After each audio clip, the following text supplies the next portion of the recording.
Nu ką, sveiki skraidūnai.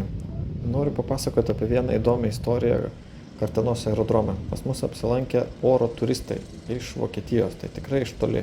Jo, tai buvo neeiliniai svečiai. Jie atskrido autožyrais, malūnsparniais. Skrydis iš Vokietijos trunka apie 10 dienų su daugybė trumpų sustojimų. Dažniausiai kiekvieną dieną jie sustoja po kelis kartus, tiksliau skrenda po 1-2 valandas, jeigu oras yra geras, jeigu blogas, aišku, stovi ir niekur neskrenda. Jų vidutinis greitis apie 120-130, pakankamai nemažas. Visos kelionės atstumas pirmyn atgal apie 2500 km. Jie skrido iš Bremeno ir tolimiausias tikslas jų buvo Nida. Iš viso jie buvo 6 žmonės, 6 keliautojai, orlaiviai 5. Ir jie sako, kad toks orlaivių skaičius yra optimaliausias, nes lengva suderinti viešbučius, kad nebūtų jau perpildytų, nusileidimo vietas, kad jų nėra per daug, ir ore skrendant jie neišsitampo, neišsibarsto, o įmanoma dar laikytis grupėje. Kiekvienam aerodromui jiems svarbiausia kuras, tualetas, maistas, ir aišku gera kompanija.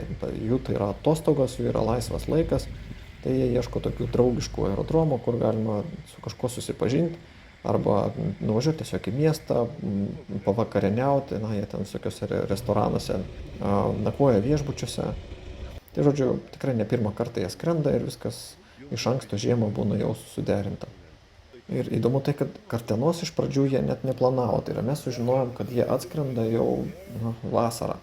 Ir pakvietėm juos apsilankyti Kartenoje ir jie sutiko. Ir žinokit, jiems čia pas mus tikrai labai patiko. Jiems patiko, kad šalia nėra kažkokių didelių miestų, pats aerodromas, aš turiu omeny, kaip toks objektas. Tai reiškia, skraidymai aplinkui ten niekam netrukdo, nėra kažkokių zonų ten, kad mes turim 2 skirtingus takus, iš šiaurės ir iš vakarų.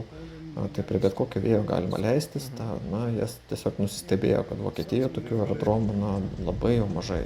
Ir vos tik jie nusileido, mes juos pasitikom, galvojom, čia paplepėsim, bet jie sako, oi, mums dabar ne iki to, pas mus vienas iš autožyrų visiškai be elektros.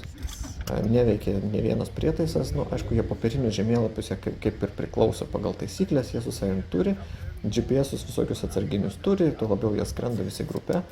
Bet vienas iš jų, visiškai be elektros. Tada mes nulėkėm į parduotuvę, susiradom naują bateriją, kuro jiems padėjom užsipilti, pakankamai daug, apie 120 litrų, nes jie valgo apie 17 litrų valandai.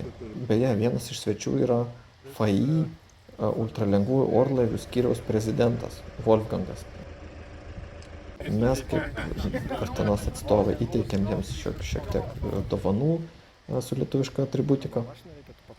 O jie pakvietė mus apsilankyti pas juos Vokietijoje.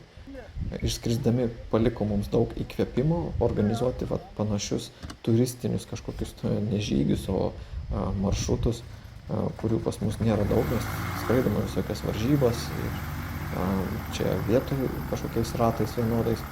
Bet tokį būtent turizmą, ten su palapinėm ar su viešbučiais, ar tokį labiau į užsienį, pas mus tokių nėra daug.